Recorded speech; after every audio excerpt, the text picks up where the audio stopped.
Little did we know just how dramatic this race would be. Daniel Juncadella from pole position, bogging down right at the start though. Timo Glock, the BMW driver, getting overhauled first of all by Mike Rockefeller. Would he be overhauled by Marco Wittmann as well? Well, to be fair, he managed to keep ahead of the Marco Wittmann car because he was defending against Augusto Farfus, and of course Paul di Resta in the chase for the championship, trying to make his way up the order as well.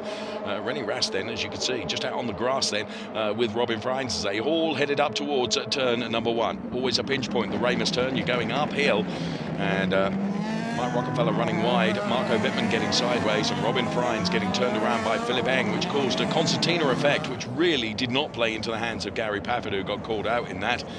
And there you can see Gary Paffett had absolutely nowhere to go and lost a number of positions in that particular incident, and caused some damage to the front end of the Mercedes-Benz of Gary Paffett as well. So the safety car was brought out, and the track conditions were always challenging because it had been very wet earlier in the day.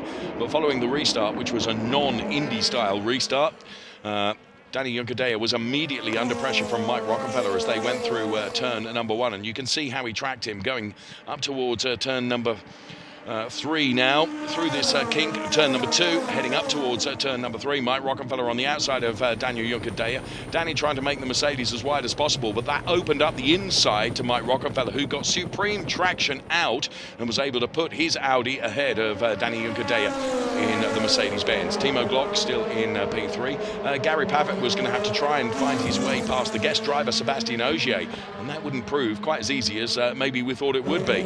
He's all over the back of the number 17 car, and of course being chased by Robin Freins, who had managed to return to the race, albeit minus the back end of the car. Daniel Juncadella and Mike Rockefeller were continuing to fight over the P1 position, and as you can see, it was a perfect execution of an overtake on Mike Rockefeller going up towards turn number 3, the Ramus turn. Daniel Juncadella there, like a bullet on the left-hand side, gets past Mike Rockefeller even before they turn in to the right-hander.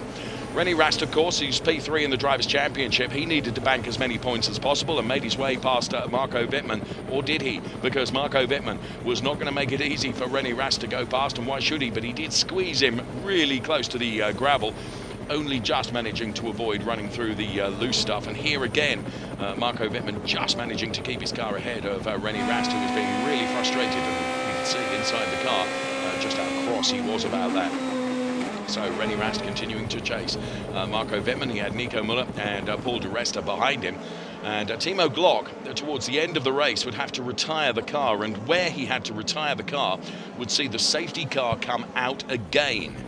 And this time it would be a side-by-side Indy restart. And look how the cars all bunch up together. It's one of the great things about DTM. But Daniel Juncadella got a bit of a flyer, and Mike Rockefeller caught hopping perhaps Nico Müller and René Rast then side by side, and Danny Juncadella ahead of Mike Rockefeller.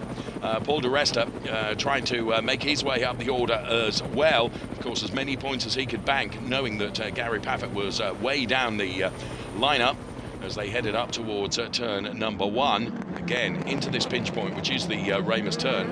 This time nothing like the damage that we saw right at the start of the race, thankfully.